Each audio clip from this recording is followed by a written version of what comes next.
ముందుగా మా ప్రేక్షకులు అందరికీ, సబ్స్క్రైబర్స్ అందరికీ, వ్యూవర్స్ అందరికీ శ్రీరామనవమి శుభాకాంక్షలు.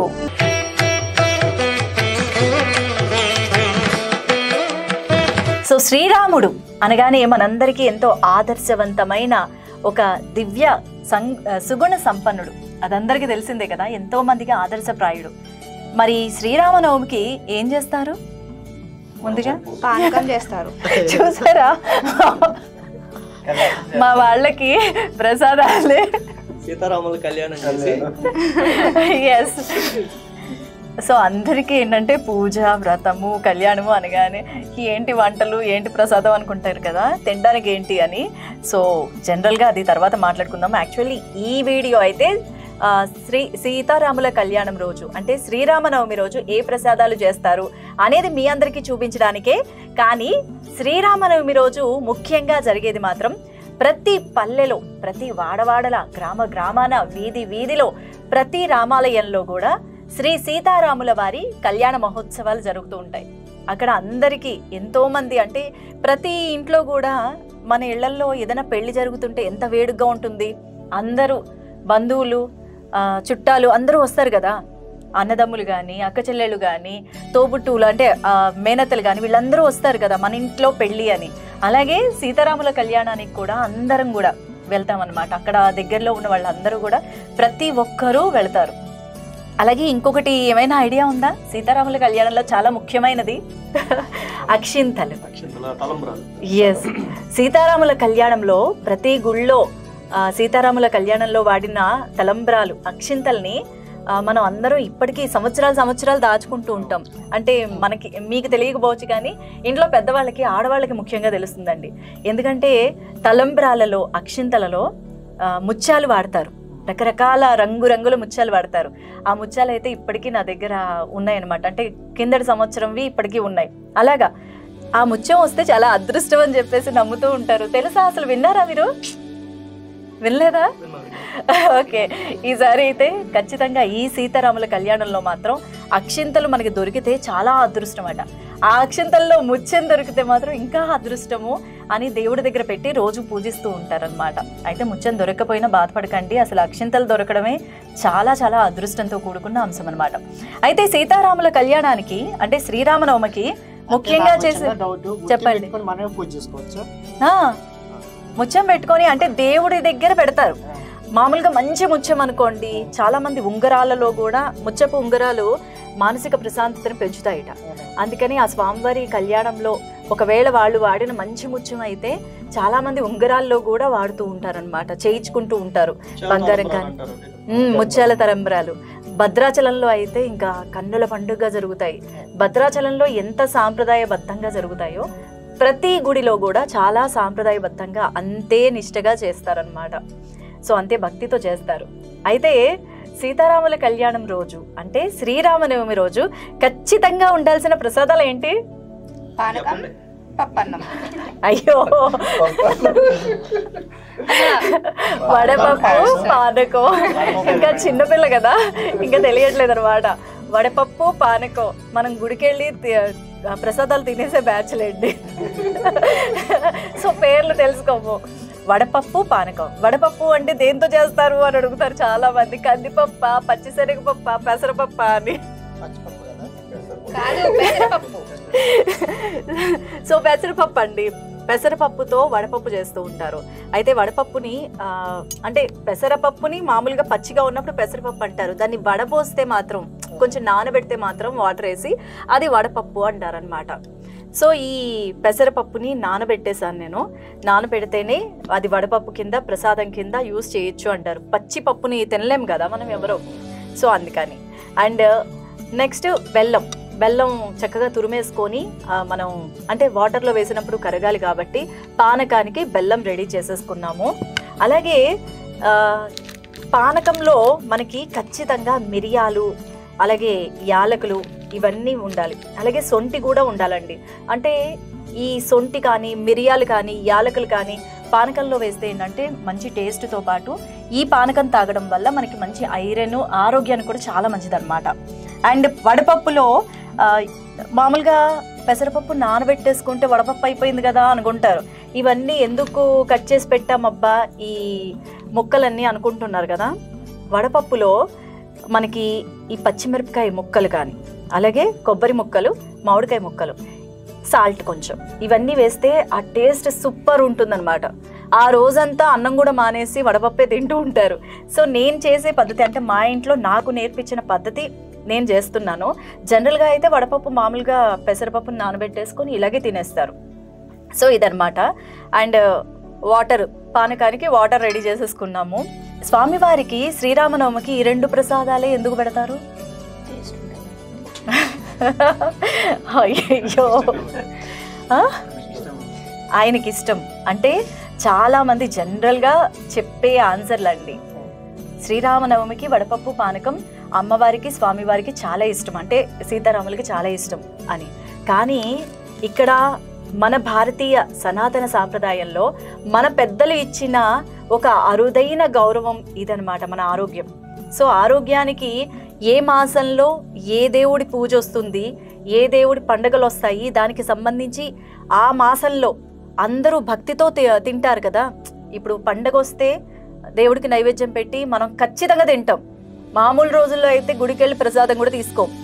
కానీ పండగ వచ్చినప్పుడు ఇలాంటి శుభ అంటే ఏదైనా మంచి రోజులు వచ్చాయనుకోండి, ఖచ్చితంగా ఆ ప్రసాదం తింటాం కదా. సో ఆ ప్రసాదం వల్ల మనకి ఆరోగ్యాన్ని కలగజేయాలని చెప్పేసి మన పెద్దలు పెట్టిన ఒక సాంప్రదాయం అన్నమాట. ఎస్, ఎందుకంటే భక్తిని ఆరోగ్యాన్ని మిళితం చేసి మన పెద్దవాళ్ళు మన పూర్వీకులు పెట్టిన ఒక సాంప్రదాయం. సీతారాముల వారికి వడపప్పు పానకమేనండి, పంచభక్ష పరమాన్నాలు ఇష్టపడరా? ఈ పానకంలో కూడా ఓన్లీ బెల్లమే కాదు, మిరియాలు, అలాగే యాలకులు, నెక్స్ట్ శొంఠి, ఈ 3 కలిపితే టేస్ట్ బాగుంటుంది. మన ఆరోగ్యానికి చాలా చాలా మంచిదన్నమాట. స్టామినా పెరుగుతుంది. ఐరన్, బెల్లంలో ఉండే ఐరన్ వల్ల మనకి ఆరోగ్య ప్రదాత అంటారు కదా బెల్లాన్ని. సో అందుకని తాగుతారు. అలాగే వడపప్పు అంటే చలువ చేస్తుంది అనమాట. ఓవర్ హీట్ చేస్తుంది కదా ఆల్రెడీ బాడీలో, అందుకని చలువ చేస్తుంది. సో వడపప్పు ఇవి మన కోసం పెట్టిన సాంప్రదాయాలు, మన పూర్వీకులు. ఎందుకంటే ఈ మాసంలో, చైత్ర మాసంలో మంచి ఎండలు వస్తాయి కాబట్టి ఇప్పుడు ఈ 2 ప్రసాదంగా తీసుకుంటే మనకు ఆరోగ్యం ఉంటుంది అని చెప్పేసి పెట్టిన సాంప్రదాయం అన్నమాట. ఓకేనా? అంటే ఇది కూడా నాకు తెలిసింది కాదు, నాకు పెద్దవాళ్ళు చెప్పింది. ఆ పెద్దవాళ్ళు చెప్పిన ఇన్ఫర్మేషన్ని మీకు అందిస్తున్నాను. ఖచ్చితంగా ఈ మాసంలో, అంటే శ్రీరామనవమి రోజే కాదు, ఈ మాసం అంతా కూడా బెల్లం పానకం తయారు చేసుకొని తాగుతూ ఉండండి, చాలా హెల్తీగా ఉంటారు. సో ఇప్పుడు ఎలాగ తయారు చేయాలో చెప్పేద్దామా? ముందుగా వడపప్పు చేద్దామా, పానకం చేద్దామా? పానకమా? సింపుల్ గా అయిపోతుందబ్బా. ఓకే, ఇప్పుడు పానకం వడపప్పు ఎలా చేసుకోవాలో మనం చూసేద్దాం. ఓకేనా? సో దీనిలో వాటర్, మనం ఎంత వాటర్ తీసుకుంటున్నామో, మన ఇంట్లో వాళ్ళు ఎంత తాగుతారో దాన్ని బట్టి తీసుకోండి. సో వాటర్లో నేనైతే ఇది ఒక 1/2 kg వరకు బెల్లం తీసుకున్నాను అనమాట.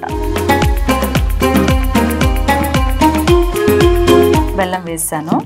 బెల్లం బాగా కరగబెట్టాలి. మిరియాలు, యాలకులు, అలాగే శొంఠి, లేదంటే అల్లమన్నా కలుపుకోవచ్చు. ఇది దీనిలో కలుపుతున్నాను.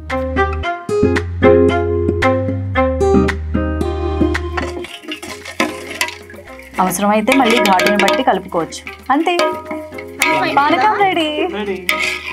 ఎస్, ఒకవేళ బెల్లం సరిపోకపోతే బెల్లం యాడ్ చేసుకోవచ్చు, ఘాటు సరిపోకపోతే ఈ పౌడర్ని యాడ్ చేసుకోవచ్చు అనమాట. ఇది మనం డైరెక్ట్గా తాగకుండా ఏంటంటే కొంచెం వడపోసుకున్నాం అనుకోండి, మనకి గొంతులో అడ్డుపడడం ఇలాంటివి ఉండవన్నమాట. ఓకేనా? ఓకే. సో ఇది పానకం రెడీ అయిపోయింది.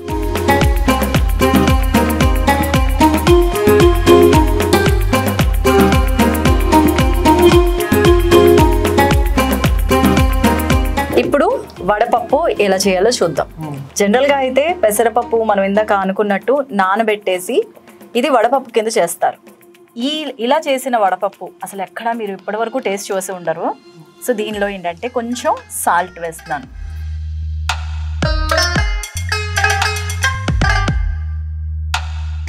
ఏంటంటే దీనిలో కొంచెం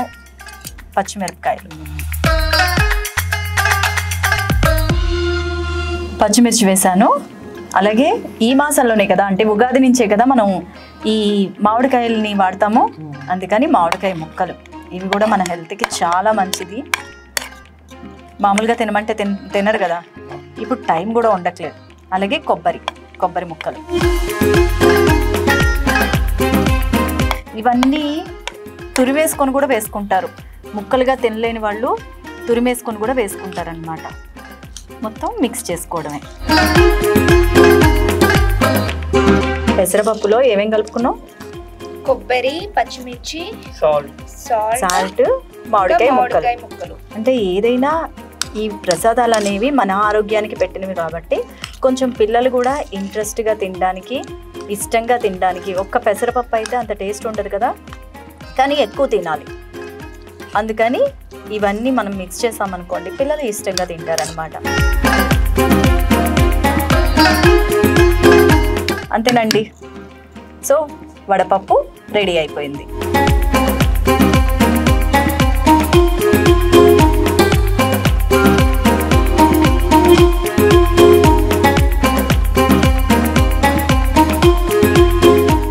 సో వడపప్పు, పానకం రెండు రెడీ అయిపోయాయండి. మరొకసారి యాక్చువల్లీ అయితే శ్రీరామనవమి రోజు అయితే దేవుడికి నైవేద్యం పెట్టిన తర్వాత తీసుకుంటాము. బట్ ఇది రెసిపీ ప్రిపరేషన్ కాబట్టి మా వాళ్ళందరికీ, మా టీం అందరికీ టేస్ట్ చేయిస్తాను. ఎలా ఉందో వాళ్ళు చెప్తారు. ఓకేనా? చెప్తారా? చెప్తాను. బాగాలేకపోయినా బాగుందని చెప్పండి. జస్ట్ మీరు ఎలా అనిపించింది అనేది మనకి జెన్యూన్ రివ్యూ ఇవ్వండి. ఎందుకంటే ఖచ్చితంగా అందరూ చేసుకోవాలి అనుకుంటున్నాం కాబట్టి జెన్యూన్ రివ్యూ ఇవ్వండి. లేడీస్ ఫస్ట్ కాబట్టి లేడీస్ పెట్టాను. కొంచెం బెల్లం వేస్తే ఇంకా బాగుండేది కదా. తర్వాత కావాలంటే మళ్ళీ అందరం తినేద్దాము. జస్ట్ వీడియోలో కాబట్టి ఎక్కువ పెట్టలేకపోతున్నాను. ఎలా ఉంది?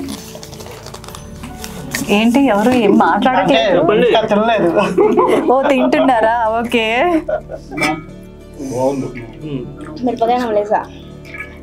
మిరపకాయ మరి ఘాటుగా ఉండాలి కదా. ఇప్పుడు ఇది తిను, ఇది తాగు. ఆహా, షుగర్ వేయరు. ఇప్పుడు అది తాగండి. అంటే వడపప్పు తిని ఇది తాగితే ఉంటుంది, పానకం తాగితే ఆ టేస్టే వేరబ్బా. చూసారా? ఇంకా కావాలా? అయ్యా తాగుతాను.